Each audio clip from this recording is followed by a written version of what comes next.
Bienvenidos a este espacio para escuchar, pensar y sentir la industria cultural como un organismo vivo. Hoy conversamos con Julia Sánchez, quien ha construido un camino que entrelaza música, pedagogía, enseñanza, entre muchas otras. Y en este episodio exploraremos su visión sobre cómo esa experiencia aporta nuevas formas de imaginar y habitar la creación. Soy Nat y esta es una serie de conversaciones que mapean las voces que están transformando las industrias culturales y creativas desde Iberoamérica hacia el mundo. Bienvenida, Julia. ¿Cómo estás? Un gusto saludarte y estar por acá.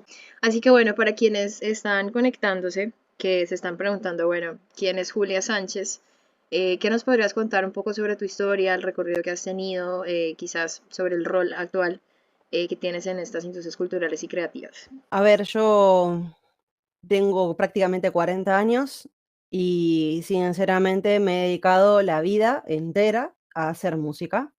Empecé a tener un gusto por todo tipo de música a partir de los 4 años, que empecé a pedir que quería aprender a tocar el piano, y desde allí ha sido algo que me acompañó en cada paso de mi vida.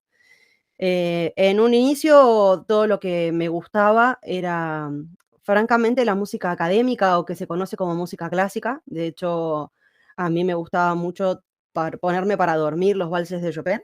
Era bastante fanática de los valses y de los nocturnos, entonces cuando iba a dormir la siesta, porque me obligaban a dormir la siesta como a cualquier niño, entonces yo pedía que me pusiesen ese tipo de música. Me gustaba un montón jugar a cantar e inventarme voces o inventar canciones. Ya cuando tuve un poquito más de edad me di cuenta que me gustaba componer, o sea, a los 15 años dije: "Okey, realmente me gusta componer y hacer mis arreglos de la música que me mola", y para ese entonces ya tenía un perfil un poquito más amplio, digamos, no solamente escuchaba música académica, sino que me gustaba el anime y era fanática del anime, sigo siéndolo hasta el día de hoy, entonces me componía mis propios arreglos en el piano con la técnica que tenía en ese momento para tocar. Y me gustaba mucho, pero mucho, Queen. O sea, tuve una época de unos 2 o 3 años en donde era bastante fanática de Queen y de los Beatles, y ya no quería tocar más sonatas de Beethoven y cosas por el estilo, y trataba de o buscarme las partituras y comprarlas, o sacar mis propios arreglos. Hasta que me atrevería a decir que a los 19, cuando terminé, digamos, mi formación pianística en la escuela secundaria, o lo que acá se conoce como bachillerato, decidí dedicarme y seguir la carrera de composición y luego la carrera de dirección orquestal. Y bueno, el resto es un poco de historia. He pasado desde poder dirigir una sinfonía de Beethoven o una sinfonía de Mozart, a tocar ópera al piano, a componer o hacer arreglos de, no sé, de Cerati, de Calamaro, de lo que es un poco del rock nacional, y soy muy fanática de la música de cine, o sea, muy fanática de Disney. Yo creo que, más allá de que creo que Disney ha moldeado la cabeza de todos en términos visuales, conceptuales, estéticos, políticos, culturales. En mi caso, ha moldeado mi estética musical para muchas cosas. O sea, realmente me gusta la manera que tiene de concebir la práctica musical y el lenguaje, Disney Studios, lo que hoy puede llegar a ser un Pixar, DreamWorks y compañía, digamos, ese tipo de estética. El breve resumen, ¿no? Claro. Además, porque evidentemente estamos hablando de, bueno, de una carrera que ha sido la vida misma y creo que eso es justamente lo muy interesante, que al final pues sos música y haces música desde niña prácticamente, o sea, ha sido siempre como una necesidad y ahí me gustaría como preguntarte al día de hoy, ¿cómo sientes que ha mutado esa inspiración para hacer música? O sea, una cosa es estar estudiando, por ejemplo, el piano, una cosa es estar hablando de la música para cine, otra cosa es estar hablando de esas cosas que lo mueven a uno, digamos, internamente. ¿Cómo ha mutado la inspiración en tus composiciones? Uy, es una muy buena pregunta la que me estás haciendo. Yo siempre entendí que la música para mí es como respirar, es eso que me acompaña. Entonces, en la medida en la que yo voy cambiando y voy creciendo y me van pasando cosas en la vida cotidiana, para mí se convierten en parte de mi lenguaje musical. Es una manera en la que elegí o elijo transitar mi vida. Entonces, no sé, es como comer. No sé por qué me levanto un domingo y quiero comer ravioles en vez de comer asado. No tiene un porqué real, tiene simplemente una necesidad. Y, y esa es la forma en la que intento transitar mi música. Si hoy necesito escribir música contemporánea académica, pues escribo eso. Si mañana necesito cantar canciones populares de rock nacional o no sé, o de hip hop porque me gustó, pues entonces esa es la línea que quiero seguir.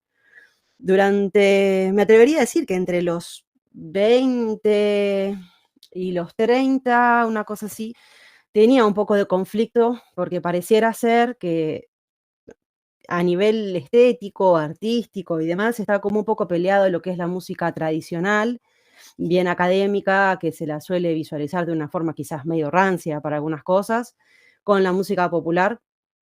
Y también sentía como otra pelea ahí interna, que era que pareciera ser que todavía sigue peleado un poco lo que es el área investigativa de ser músico académico de universidad, digamos, que se dedica a la investigación de un aspecto más científico, teórico, filosófico, metafísico, con lo que es la práctica, que es la performance, el tocar. Y durante mucho tiempo me hacía ruido en la cabeza, esto de que yo tengo como o comparto ambos perfiles, ¿no? Juego un poquito en ambas canchas, por decirlo así. Y con años de psicólogo, sinceramente, y de buena terapia, de mi psicólogo se llama Pablo, así que aprovecho para mandarle un beso porque, sinceramente, los años que me viene acompañando me cambiaron la vida para bien. Aprendí a aceptar que no tengo por qué estar encasillada en un solo lugar y que no hay nada más legítimo que convertir lo que me sucede en una experiencia artística o algo que quiero decir o algo que simplemente me interpela. La música me subyuga, no es que yo puedo decidir qué hacer con eso, es que ella decide por mí, esa sería como la realidad. Me encanta y eso está muy poderoso además porque es un poco, creo yo, la vida del artista, ¿no? O bueno, incluso no solo del artista, de los creadores y las creadoras, básicamente, que son un canal al final del día y no pueden, o sea, así como se puede determinar bien, como lo has dicho, digamos, qué corriente vamos a impregnar, ¿no? Por así decirlo a eso que vamos a crear, al mismo tiempo la emoción y lo que hay que expresar es incontenible. Entonces es como una suerte de fuerza allí. Y hablando como de esas fuerzas, pero también de esta necesidad como de estructura, ¿no? Que hace parte también natural, digamos, bueno, de la composición, de la música misma, en realidad. ¿Cuáles han sido esas estructuras que a lo largo de todo este tiempo que llevas haciendo música has notado dentro de las industrias, quizás sobre todo en el plano académico, clásico, que es, entiendo, con el que más acercamiento has tenido a tener, incluso también, ¿por qué no lo pedagógico, que crees que están obsoletas o ese tipo de cosas que podríamos decir son paradigmas en cambio? Me agarras como en una etapa en la que estoy tratando de terminar mi marco teórico de tesis doctoral, para ser sincera de dónde voy a sacar mi respuesta. Ok, Y que, claro, en mi tesis yo trato de desarrollar lo que es óperas, cómo se traspasan de alguna manera o cómo se transducen a lo que son musicales y cómo estos se transducen a su vez en lo que podría ser cinematografía y todo lo que es intermedial, ¿no? Es decir, cómo opera todo este discurso adentro de lo que son las industrias culturales de hoy. Y hay un autor que me gusta mucho en realidad, que te permite de alguna manera categorizar todo como si fuesen apropiaciones culturales. Y te lo permite categorizar desde la teoría de lo que es el remix. Digamos, si uno escuchara este podcast y no viene del palo de la música, al escuchar la palabra remix, se entiende que estamos cogiendo una obra de alguien más y sacándola nuevamente con ciertos cambios que le vamos a hacer, ¿no?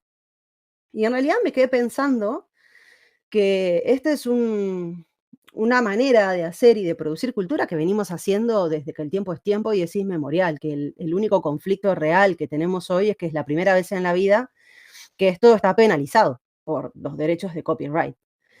Y que creería que esta misma penalización y este mismo moldear las industrias culturales a través de las plataformas digitales y compañía, Lo único que hacen es modelar la cabeza de las personas, incluso de las personas que también intentan de crear su propio contenido a través de estos remix, y y priorizan de alguna manera o presetean la cabeza para que uno cada vez tenga menor cantidad de concentración y esté cada vez más pegado a estas plataformas, como tener cierta permanencia. Porque claramente eso lo ven desde un aspecto lucrativo, es decir, ellos toman esto, este trabajo que nosotros hacemos de manera gratuita, digo, hacemos aquellos que construimos, no sé, mashups, medley, covers, pequeños reels para TikTok y cosas así. Toman esto y esto lo utilizan para monetizarlo y a la vez lo que construye es que las personas tenemos cada vez menos capacidad de atención, menos capacidad de escucha, menos capacidad de comprensión, de lectura, ¿no? Como todos tenemos ganas de decir que leímos algo o que escuchamos algo, pero no sé si todos entendimos, y digo entendimos porque me siento dentro de la misma cultura en la que estoy, digamos, no puedo extrapolarme. No sé si todos aprendimos a disfrutar del hecho de parar un poco la actividad diaria, escuchar un disco entero, valorarlo, visualizarlo, o leernos un libro, o mirar una película que no tengamos que andar acelerando, ¿no? Como que creo que esto es un tema que está bastante en boga para todo el mundo. Y dentro de como las categorías que empecé a ver que se operan de estos remixes, veo como tres líneas, que en realidad no es que lo veo yo, sino que lo vengo leyendo en material que utilizo para el marco teórico. O sea, es algo que en realidad dice Navas, no lo dice Julia, pero Julia lo encontró como algo que aprueba y que dice: "Okey, creo que esto que están proponiendo es bastante real". Él dice que hay como una cultura que toma y que hace un remix de algo que ya sucedió, como si fuese una especie de lenguaje normal, así como nosotros utilizamos los signos del español o los signos de las letras para configurar y poder comunicarnos, que esto es algo que sucede hace muchísimo tiempo. Lo mismo pasa con el material artístico. Estas personas toman ese material, lo oyen, lo reconfiguran de alguna manera con algún fin estético que quieren para sí mismos, sea cual fuere, y lo vuelven a alargar, ¿no? Y luego tenés otras personas que hacen esto mismo, pero desde un punto de vista crítico o más reflexivo, en donde lo que intentan es criticar el sistema en el cual esto está imperando o intentan mostrar algo que les resulta chocante de esta nueva industria o cultura. Creo que es un poquito por donde se están moviendo las estructuras generales de la industria. Y que esto en realidad no es algo que sucede hoy, sino que ya pasaba antes. La única diferencia, si querés, es, para mí la parte crítica es, primero que la digitalización lo que hace es acelerar estos procesos de una manera exponencial que no vimos antes y la inteligencia artificial aún lo va a hacer más notorio. Y lo segundo es que es la primera vez en la vida, en la historia de la humanidad, en los últimos 10 años me atrevería a decir, en donde se penaliza a una persona por, tomar lo que existe para crear otra cosa, que es algo que pasa desde la famosa música académica a la que hace 5 minutos atrás dijimos que era rancia. Entonces, penalizar algo me parece un delirio. Hoy está pasando, dentro de los ejemplos que veía, hay un director que fue maestro mío, que es Carlos Bieu, y que lo quiero mucho, es un gran músico académico, que hizo una performance del Bolero de Ravel, ¿no? Con la orquesta. Entonces, claro, él se filmó con su móvil dirigiendo y en su perfil personal pone un reel que es él dirigiendo un fragmento que le gustó mucho cómo había salido y que lo quiso compartir, y claramente Instagram y TikTok se lo bajan por derecho de autor. O sea, ¿desde cuándo el Bolero de Ravel tiene derechos de autor? Perdón, dije yo, ¿qué pasó acá? Claro, Y lo que claro. empecé a ver es eso, es la penalización de la creatividad. Y como, ¿what? Total, y eso que acabas de nombrar, de hecho, es una fenomenología muy reciente justamente con todo el rollo de pues las plataformas de streaming, ¿no? Lo digital, el Content ID, que si hay, no sé, una versión de la London Symphony Orchestra de El Bolero de Ravel y ellos la tienen registrada, que evidentemente no tienen unos derechos morales porque no son los creadores, pero sí unos patrimoniales para hacer una versión solo por tener el registro, entonces ya penaliza a cualquier otro creador que quiera, pues como hacer en algún momento su propia interpretación.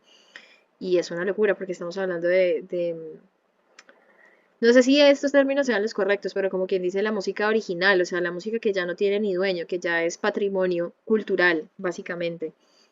Y eso creo que genera toda otra problemática. Y a propósito de algo que decías al principio de tu respuesta a esta última pregunta, que era esta noción de la atención, que me parece muy fundamental, además porque luego decías otra vez como justamente, ¿no? Esta noción de que la música clásica, la música académica es rancia, de que está por allá como en un museo arqueológico que solamente lo van a visitar las personas mayores o quienes lo estudian desde muy jóvenes. Hay un cuestionamiento que me surge a mí porque, claro, como que históricamente, y lo digo en primera persona, yo, por ejemplo, mis abuelos paternos eran los dos músicos clásicos, músicos académicos de orquesta sinfónica, todo este rollo. Y en lugar de sentir, a pesar de que, bueno, a mi abuela por lo menos no la conocí, pero a mi abuelo sí, y a pesar, o sea, de tener esa cercanía, ¿no? De que fuera como un vínculo filial, nunca se me hizo sentir y nunca percibí la música clásica o académica como algo amigable, como algo cercano, como algo próximo, como algo, no sé, incluso podría poner como adjetivo de cálido.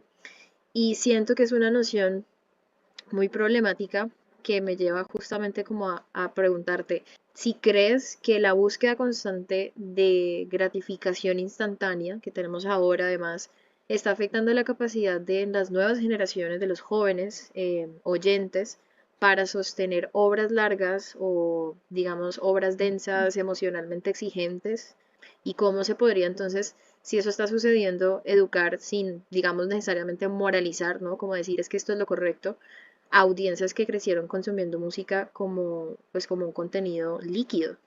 Me estás haciendo pensar en 2 cosas, ¿no? Primero, esta idea del remix que yo te decía reflexivo y crítico, que tiene como un navas, como una cuestión de análisis, y por el otro lado estoy pensando en el último disco de Rosalía, como las 2 cosas a la vez.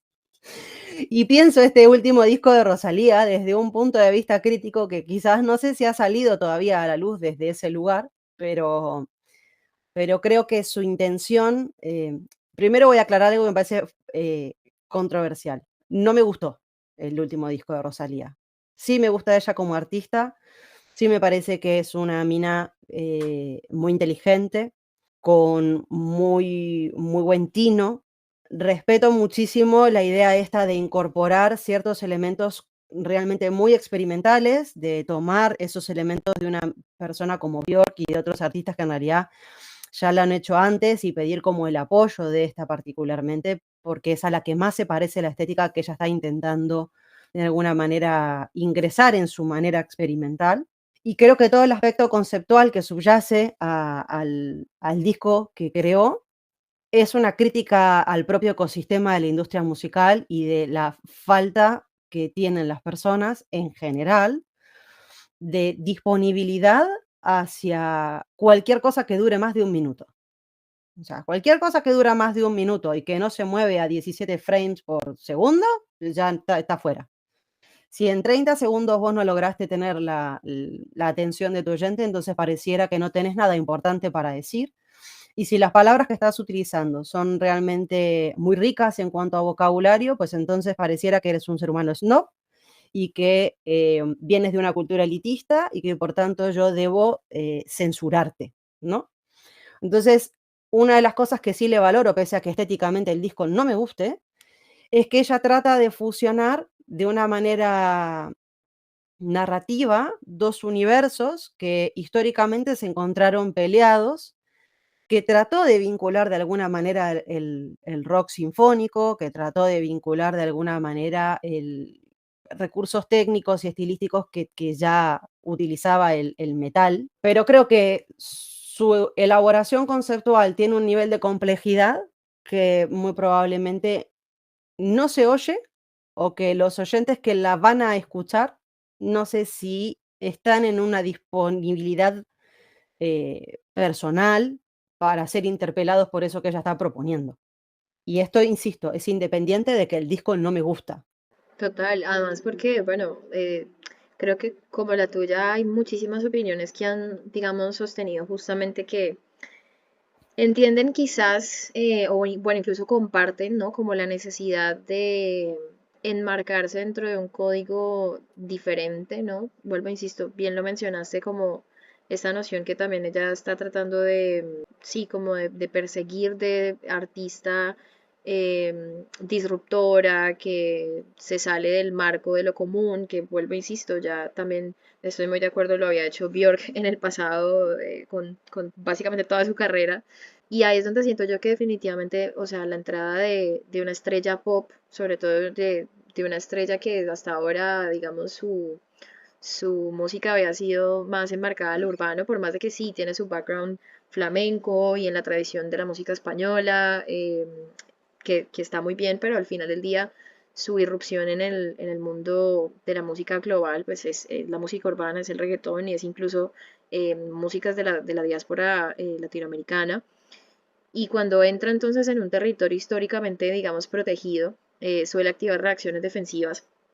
Y ahí me pregunto yo, ¿tú crees que el gatekeeping, ¿no? que existe alrededor de la música clásica cumple una función, digamos, de preservar ese rigor, esa complejidad, esa conceptualización, esa, no sé, como esa artesanía, o quizás se ha convertido en un freno que impide también que nuevos lenguajes entren, porque esto no es música mainstream, al final del día no llega a todos los públicos, no apela a las juventudes, no apela a los códigos digitales, entonces, eso. Yo no escuché, qué es lo que dice ella de su propio álbum, ¿sí? Que eso es algo importante para decir por lo que voy a mencionar ahora. No creo que ella lo haya hecho con un criterio reflexivo de establecer una crítica a lo que el propio sistema está proponiendo, ¿sí? Yo creo que esto no lo hizo con ese criterio, lo hizo con un criterio experimental.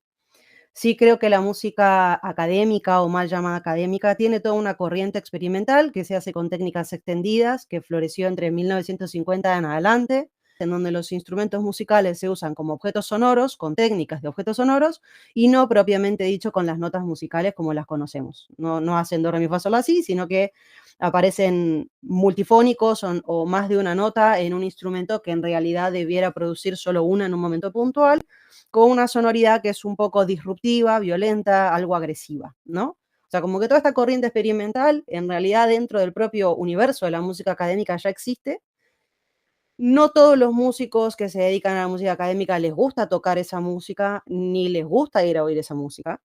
O sea, entienden que es un proceso que tuvimos que transitar porque hacía referencia a un universo de posguerras que casi se cargan la humanidad completa, y entonces tenía una lógica en el momento en el que el arte trataba de dar respuesta a lo que estaba sucediendo en ese momento histórico bajo un paradigma global social. Si me preguntas a mí, yo lo que le celebro es la intención experimental de ir hacia adelante, el proponer una disrupción a un sistema que esté imperando, pese a que quizás no se da cuenta del todo de lo que ha hecho o no lo ha hecho con ese criterio. O digo, y vuelvo e insisto, yo no escuché qué es lo que dice ella de su propio disco, ¿sí? Esto es como lo fundamental. Yo estoy hablando simplemente de lo que oí. Me tomé el tiempo de escuchar el disco completo porque vi que estaba ocasionando una controversia y que era caótico y que estaba medio España revolucionado, por no decir todo, y sinceramente tuve que hacer un esfuerzo de escucha por no sacarlo y poner otra cosa. Siendo una seguidora de Rosalía, que me puedo identificar como tal porque admiro un montón cómo ha desarrollado su carrera, porque más allá de la noción musical, artística y conceptual, si lo queremos, me parece que es tremenda empresaria de la música, o sea que todo lo ha tenido muy claro desde el principio, ha sabido cómo hacer las cosas, seguramente aprendiendo en el camino, siendo bien asesorada, etcétera. Y creativamente me parece que también era una voz necesaria en el escenario mainstream, pero confieso que siento que el lanzamiento de este álbum terminó siendo más una movida de marketing que otra cosa, porque concuerdo, no estamos hablando de música clásica, no estamos hablando de algo que esté, digamos, dentro de realmente esta narrativa, y creo que es como nuevamente un intento de el mainstream, si así lo queremos, del pop, de muchos de esos artistas que encabezan los famosos charts, ¿no?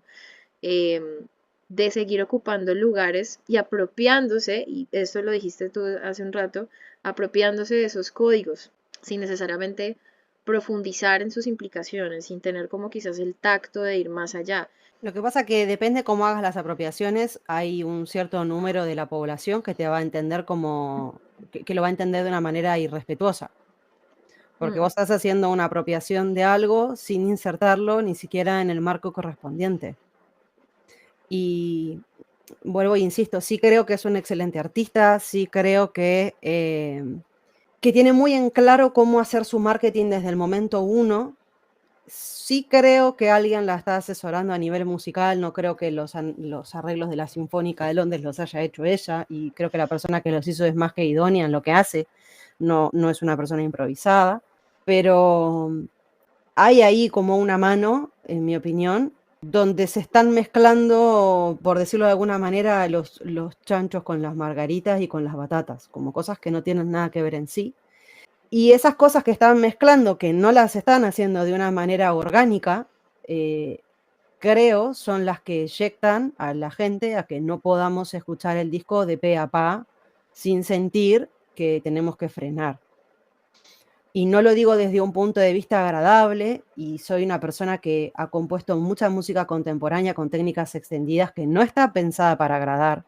Por lo tanto, entiendo que el arte no necesariamente tiene que ser algo bueno y bonito, que puede ser algo disruptivo, que puede ser algo, no es incómodo. problemático, incómodo y te diría hasta combativo, que no necesita que la letra sea combativa para ser combativo en sí, sino que lo que necesita es que discursivamente te ponga en un espacio en el que vos tengas que o pensar o reflexionar o hacer un esfuerzo para continuar escuchando. No sé si era el mejor momento, donde la mitad de la población tiene dificultades para hacer una escucha atenta, de darles este tipo de discurso. Entiendo que esté petando todo porque rompió con una estructura, porque sin querer queriendo está poniendo en jaque la hegemonía de esta manera de proceder que tenía la industria musical, pero no creo que, o sea, creo en realidad que la gente que le resulta complicado escuchar este disco es porque hay cosas que están mezcladas sin un criterio que colabore a que vos sigas en ese plan. Y creo yo que esa parte es en gran medida lo que hace fundamental al final, parte de lo que hablábamos, ¿no? De esta necesidad de volver a la escucha activa, de volver a desarrollar la atención, de que la música también genere reflexión, de que una obra pueda también durar 8 minutos y llevarte por un viaje en el que sentiste que solo pasaron dos. Y ahí te pregunto, un poco a modo de dando como más que cierre, redondeo a este segmento donde nos hemos enfocado como tanto en justamente hablar de cómo ese código se ha tendido a entender desde el pasado y cómo ahora hay unas nuevas narrativas que quizás están queriendo reconfigurarlo sin quizás estarlo reconfigurando en realidad porque no alcanzan a corresponder al código mismo. ¿Consideras que componer música que exige pausa, atención, eh, puede ser un acto político frente a la hiperestimulación digital que estamos viviendo? O sea, ¿qué responsabilidad, si es que la eh, hay en los compositores y las compositoras hoy por hoy de pues, música académica, música clásica, si lo queremos, incluso ópera, teatro musical, al proponer experiencias que obligan a desacelerar? Yo creo que no es solamente un hecho del componer, lo que estás planteando, creo que es un hecho artístico en sí. Creo que el arte, desde que el tiempo es tiempo, ha intentado dar cuenta del espacio y del paradigma que lo contiene y donde se encuentra inserto. Lo que pasa es que hoy tenemos una industria tan dura que cuesta un poco salir de ahí, pero yo realmente creo que los compositores tenemos como en general 2 perfiles, ¿no? Un perfil que componemos la música que se nos pide o creamos la música que se nos pide porque es trabajo y porque si tengo que hacer la música de una publi la voy a hacer y voy a intentar que cumpla con los criterios que son necesarios porque para eso se nos contrata de alguna manera, y creo que hablo por varios de los músicos. Pero también tenemos otro perfil, que es el perfil de compongo la música que necesito y que me interpela, y donde una no estoy esperando ser mainstream, no estoy esperando ser, popular, ni ser una estrella súper viral, sino que lo que busca simplemente es, contar una parte de sí, de algo que quiere decir, que le parece que es interesante. Y es siempre un hecho político. O sea, hasta el no hacer política es una respuesta política. Si tú no haces nada con lo que sea que está pasando, estás haciendo algo, estás eligiendo no verlo, estás eligiendo omitirlo. Que no digo que esté mal, pero no caigamos en pensar livianamente que esto no es una respuesta porque la es. Y sí pienso, que lo veo en montones de compositores y de colegas, que una cosa es cuando nos contratan para que hagamos música porque somos compositores y vivimos de eso, y otra muy distinta es cuando componemos nuestras obras para gusto personal y simplemente hacer lo que tenemos ganas con nuestra música. Es otro rollo, otra estética, otra escritura, otro todo. Me atrevería a decir incluso que cuando la subimos a las plataformas, ni siquiera estamos esperando tener, no sé, 50 visualizaciones. Realmente no es algo que tengamos en mente en nuestras cabezas. En nuestra cabeza está sacar algo que sea significativo y que hable de nosotros, no mucho más. Eso me lleva justamente a la siguiente pregunta que te quería hacer, ya ahora sí para cerrar un poco la conversación. Y es que, bueno, eso último que mencionaste, como que, bueno, ahí está la noción del encargo, ¿no? Que pues a muchos compositores, digamos, se les permite simplemente enmarcarse dentro de la petición recibida. Y del otro lado está, pues bueno, la actividad de querer compenetrarse con la noción de pertenencia, ¿no? El lugar del que somos, quiénes somos, lo que estamos sintiendo, el momento presente, la emocionalidad, la vulnerabilidad, bueno, todo lo que puede implicar la simple noción de hacer música. Y ahí me gustaría cerrar justamente con ese tono de la conversación preguntándote cómo sientes que dialoga tu trabajo, evidentemente tanto como compositora, como docente, como bueno, todo lo que haces, con justamente esas nociones de pertenencia, con el territorio, con el género. O sea, cuando lo que se está esperando es que seas una persona pasiva y que no ocupes espacio, básicamente. El hecho de tener una jefatura de estudios y de llevar una escuela adelante que saque, productores, artistas, que incluso sé que se van a insertar dentro de lo que es una cultura mainstream en todo su esplendor, o dentro de lo que son las culturas digitales y lo que va a empezar a mover toda la inteligencia artificial, ya es una respuesta contestataria. El hecho de que en un momento en el que ChatGPT podría escribir mi tesis por mí, tomarme el tiempo de leer los libros y hacer un doctorado que lleva no menos de 4 años para empezar a conversar, ya es una respuesta a un paradigma social en donde creo fervientemente que necesitamos volver un poco a la humanización, a la escucha reflexiva, al conectarnos con nosotros, a tener un espacio en el que se pueda leer y un espacio en el que no estemos produciendo de forma activa para tener dinero, sino reflexiva y con un espacio de ocio filosófico que nos devuelva un poco a nosotros como humanidad, ni siquiera como ser individual, ¿eh? Porque esto del soltar y vivir para mí y por mí y demás, ya es como estoy un poquito cansada de escuchar el mismo discurso en donde pareciera que soy yo, y el narcisismo por sí mismo no va para ningún lado. Se supone que deberíamos estar mega conectados porque es la era de la conectividad y no somos capaces de entablar una conversación normal con el de al lado y tomarnos un café, que pareciera que si le mandamos un mensaje por WhatsApp es mejor, o le mando un mensaje por WhatsApp para pedirle permiso si lo puedo llamar.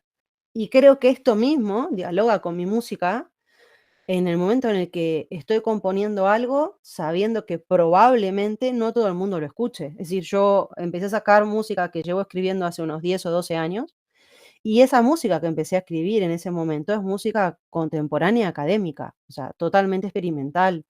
No está pensada para que sea agradable al oído, está pensada para decir algo discursivamente que creía en ese momento y sigo escribiendo de esa manera y sigo tratando de que la gente no se encasille en un solo lugar.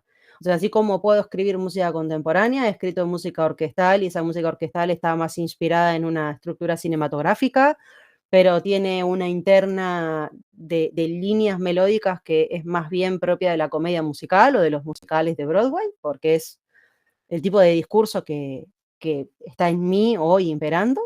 Entonces, para mí el arte habla de un momento, habla de las personas. Las personas si toman una postura política, eh, hacen cosas en función de eso. Y no hacerlas también es tomarla. Pues con eso me quedo. Muchísimas gracias por Muchas gracias a ti. acompañarnos en este episodio. Ha sido un placer inmenso. A quienes nos han escuchado, si les ha inspirado esta conversación, compártanla, sigan explorando las voces que están dando forma al presente y futuro de la cultura. Saben que nos pueden encontrar obviamente en todas las plataformas de streaming, en redes sociales como femes.media, razonare.lab y Julia, donde pueden encontrarte, escuchar tu música, todo esto maravilloso. A ver, mi Instagram es Julia Sánchez Música. Igual me encuentran así en Facebook y en Spotify, Julia Sánchez. Sencillo, Como mi Julia nombre y mi Sánchez. apellido. Sí, mi nombre y mi apellido, Eso no mucho es. más. Pues bueno, nos escuchamos en el próximo episodio donde seguiremos resonando juntas desde Iberoamérica hacia el mundo. Bye.